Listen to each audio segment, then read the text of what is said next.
আজ ছিল রবিবার, আর রবিবারের সারাটা দিন কিভাবে কাটালাম সকাল থেকে রাত্র পর্যন্ত তারই একটা ডেলি ব্লগ বানালাম। শুরু থেকে লাস্ট অব্দি সবাই পুরো ব্লগটা দেখবে, আশা করছি অনেক ভালো লাগবে। আগের দিন শেষ রাত্রে একটু বৃষ্টি হয়েছে, যার জন্য বাসাতে অল্প একটু জল জমে রয়েছে, আর ওয়েদারটা ছিল সকালবেলার বেশ ঠান্ডা ঠান্ডা আর ফুরফুরি। বাসি কাজ কিছু মা করে নিয়েছে, এবার আমার ঘরটা মোছার জন্য বালতিতে করে জল নিয়ে আসলাম। আর কাল রাত্রে যেহেতু বৃষ্টি হয়েছিল সেই জন্য কিন্তু কাঁথা মুড়ে সেই পরিমাণের একটা ভালো ঘুম হয়েছিল। ঘুম থেকে উঠে দেখি তো 7:30 বেজে গেছে। ঘর মোছা শেষ হওয়ার পরপরই কিন্তু দুষ্ট বুড়া ঘুম থেকে উঠে যায়। অনেকটা সময় দুষ্ট বুড়াকে দেওয়ার পর গিয়ে স্নান টান করে এসে রান্নাঘরে ঢুকে যায়, আর ঢুকার পর সকালের জলখাবারটা বানিয়ে নিলাম। বাবা এখনো দোকানে আছে, আর রুটির সাথে খাওয়ার জন্য এখন ডিম ভাজি করে নিচ্ছে। দুষ্ট বুড়ার বাবা ঘুম থেকে উঠে গেছে, উঠার পর ঘরে বসে আছে, স্নান টান তার কমপ্লিট। ডিমগুলো ভাজা হয়ে গেলে তাকে সকালের খাবারটা দিয়ে দিব। এখন মা আছে ঠাকুর ঘরে, পূজা সারছিল, সকালের পূজাটা মাই দিয়ে দেয়। আর বাবা ডাকছিল আমাকে, দোকানের সামনে থেকে মাছ কিনেছে, সেই মাছগুলো নিয়ে আসার জন্য। তেলাপিয়া আর সিলভার কাপ মাছ ছিল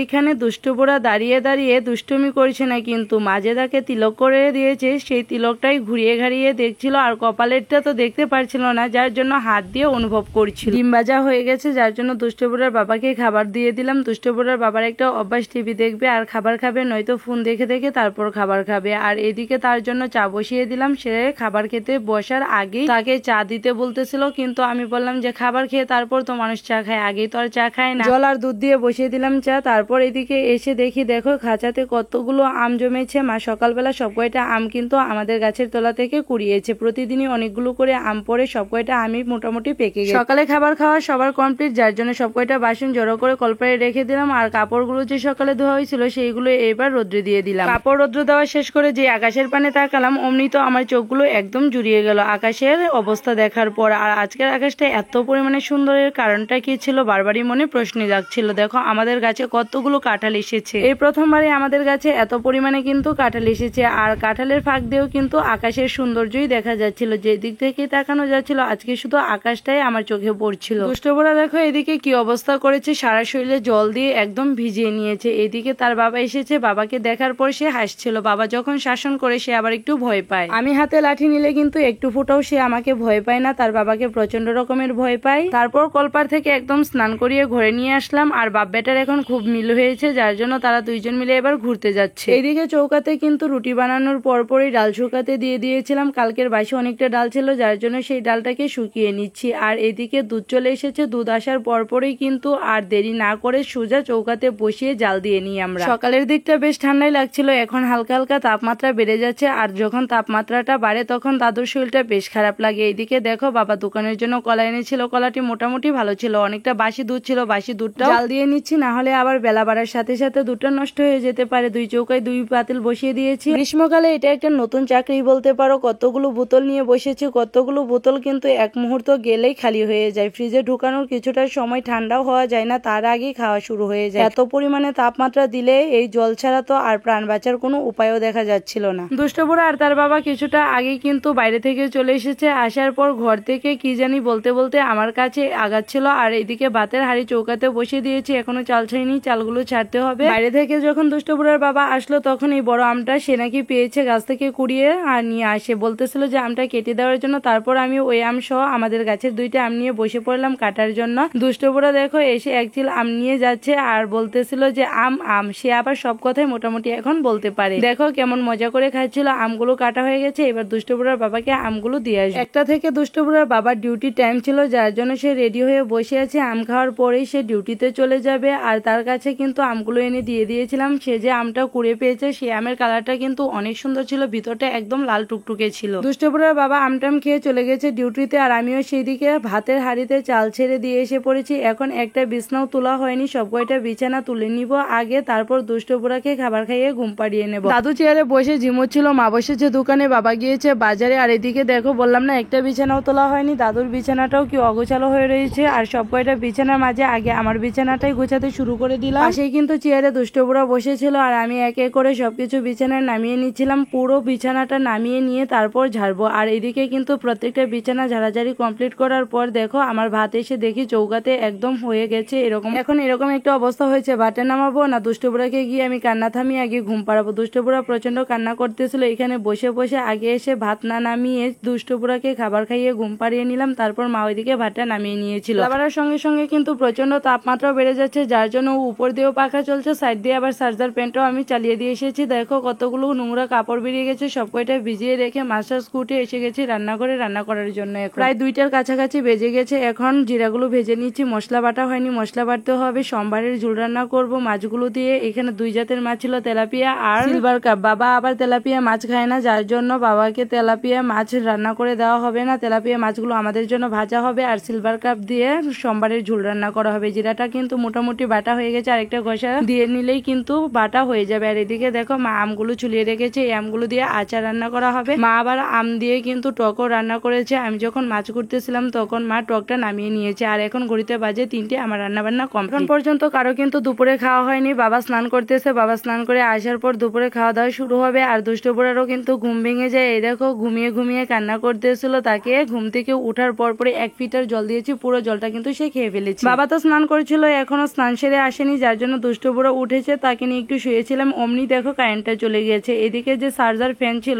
এত পরিমাণে তাপমাত্রা, ওই চার্জার ফ্যানের বাতাস যেন গায়ে লাগছিল না। আমাদের সবার খাওয়া দাওয়া কমপ্লিট আর এখন ঘড়িতে প্রায় 4টা বেজে গেছে। এদিকে যে আইটা বাসন বের হয়েছিল সব কয়টা কিন্তু ধুয়েও নিয়েছি। দুষ্টপুরার বাবা বাকি রয়ে গেছে খাবারের, দাদুও খাবার খায়নি, দাদু ঘুমাচ্ছিল, কিছুক্ষণ পর খাওয়াবো। ঘুম থেকে উঠলে রৌদ্র থেকে কাপড়গুলো এনে রেখে দিয়েছি, পরে গুছাবো। আর দেখো রৌদ্র কিন্তু একদমই পড়ে গেছে। এরকম দোষীপানা ছেলে যদি কারো ঘরে থাকে তাহলে কাজকর্ম করে কিভাবেই সে শান্তি পায়, একবার তোমরাই চিন্তা করো। দেখো কি অবস্থাটা করছে, জল দিয়ে মাথা থেকে একদম পা পর্যন্ত পুরো শরীরে জলে ভর্তি, মাথাতে মগ দিয়ে জল ঢালছিল। যা কাজ করে একদম পুরো, যাকে যে কাজটা করতে দেখবে সেই কাজটাই সে কপি করে সেম ভাবেই করবে। সে যে মানুষটা ছোট একবারও কিন্তু সে চিন্তাটা করে না। আর এদিকে বালতি ভরে কাপড়গুলো রেখে দিয়েছি, তখন যে বের করেছিলাম এগুলোকে ধুয়ে পরিষ্কার করে নেব। তারপর কিন্তু দুষ্টপুরার বাবা চলে আসে, আসার পর তাকে ধমক দিয়ে জল থেকে সরিয়ে নিয়ে গেছে। দুষ্টপুরার বাবাকে খাবার দিয়ে আমি চলে এসেছি রান্নাঘরে, রান্নাঘরটা পরিষ্কার করে নেওয়ার জন্য। দুপুরে খাওয়ার পর পরে বিকেলের কাজগুলো সেরে নিলে তাড়াতাড়ি হয়ে যায়, যে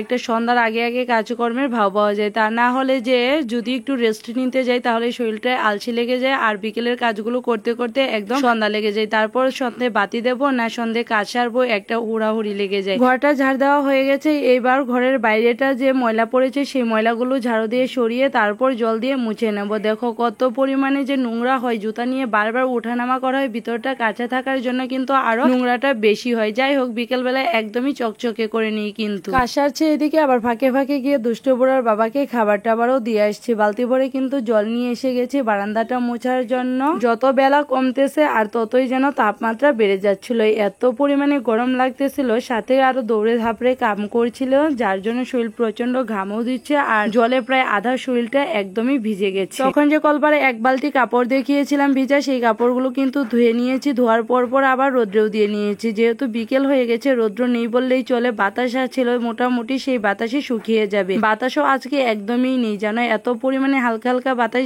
ছিল, আর যে পরিমাণে তাপমাত্রা সেই বাতাস যেন একদম শরীরে লাগছিলই না। কিছু কাজ সারতে সারতে এদিক দিয়ে দুষ্টপুরার বাবার কিন্তু খাওয়া কমপ্লিট হয়ে গেছে। বারান্দা মোছার পর আবার মার ঘরটাও মুছে নিয়ে আসি, আর এদিকে এবার আইটা বাসনগুলো বের করে আমার ঘরটা মুছে নেব। আইটা বাসন বের করার পর সবকিছু ধুয়ে পাকলে এসে ঘরটা মুছে বেরিয়ে পড়ে গিয়েছিলাম, যে কালকে রাজমিস্ত্রিরা কাজ করেছে সাইডটাতে, ওই সাইডটাতে যে দালানটুকু তুলেছে, ওই দালানটুকুর মাঝে যদি প্রতিদিন জল না দেওয়া হয় তাহলে তো ওইটা শক্ত হবে না। সকালবেলা মা অনেকটা জল দিয়েছে, বলতেছিল যে বিকেলের টাইমটাতে আবার জল দিয়ে নিতে, যেহেতু জলটা রয়ে গেছে তার জন্য ভাবতেছি যে কাজ করাও শেষ, তাহলে আগে উঠোন না ঝাড় দিয়ে আগে ওইখানে জল দেওয়াটা কমপ্লিট করি, তারপর নয় উঠোনটা ঝাড় দিই। তারপর প্রায় 10 মিনিটের মতো ওইগুলোর উপরে জল টল দিয়ে এসে উঠোন টোটন ঝাড় দিয়ে নিই। তারপর সবকিছু শেষ করে কিন্তু একদম গাটা ধুয়ে স্নানের মতোই করে নিয়েছি। তারপর দেখো আমি ফ্রেশ হয়ে তোমাদের সামনে হাজির হয়ে পড়েছি। তখন যে কাপড়গুলো রোদ্রে থেকে এনে রেখে দিয়েছিলাম সেগুলো তো গুছানো হয়নি, এখন সেই কাপড়গুলো নিয়েছি গুছিয়ে নিব বলে। আমি যখন দেওয়ালগুলোতে জল দিচ্ছিলাম তখন দুষ্টপুরার বাবা কিন্তু চলে গিয়েছে ডিউটিতে। আবারও কাজে যখন লেগে যাওয়া যায় তখন কিন্তু মনে হয় যে এই কাজটা করে নিলেই মনে হয় কাজ শেষ হয়ে যাবে, আর 1 ঘন্টার মাঝেই সব কাজ কমপ্লিট করা যাবে। এরকম করে কিন্তু কাজ করতে করতে দেখা যায় যে অনেক সময় চলে যায়, তারপরেও কাজ করে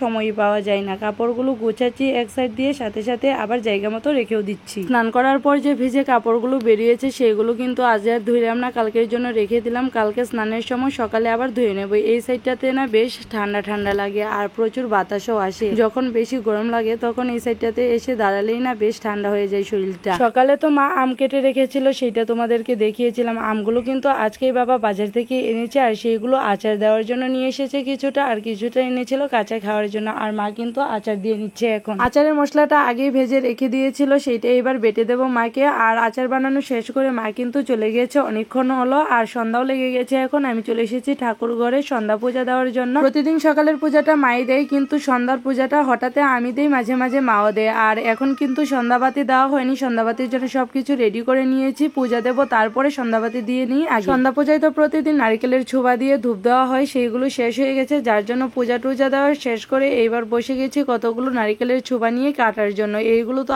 আস্ত আস্ত থাকে, সেইগুলোকে কেটে টুকরো টুকরো সাইজ করে নিই। ধূপশলাও কিন্তু জ্বালানো হয়, তারপরেও সন্ধ্যাবাতিতে যদি এরকম নারকেলের ছোবা দিয়ে ধূপ দেওয়া হয় তাহলে কিন্তু পুরো বাড়িতে একদম ধূপ ধূপ ঘ্রাণ করে। আর মাঝে তখন আচার বানিয়েছে, সেইটা এখনো গরমই রয়ে গেছে। মা বারবার জিজ্ঞাসা করতেছিল একটু খেয়ে দেখতাম কিরকম হয়েছে। ঠাকুর পূজা শেষ করে ঠাকুর ঘর গুছগাছ করে চলে এসেছিলাম ঘরে। আসার পর কাপড় টাপড় চেঞ্জ করে আমি বসে গেছি আচারের গাবলা নিয়ে। আচারের কালারটাই দেখো কত সুন্দর দেখাচ্ছে, আর খেতে তাহলে কতটা ইয়ামি হবে বুঝতেই পারছো। হ্যাঁ, খেতে কিন্তু অনেক দারুণ হয়েছিল। মাকে আজ আমি প্রথম দেখলাম আচার বানাতে, তার আগে সবসময় কিন্তু ঠাকুমাই আচার বানাতো। তাহলে আজকের ব্লগটা এইখানেই শেষ করে দিচ্ছি। ধন্যবাদ সবাইকে পুরো ব্লগটা দেখার জন্য। টাটা।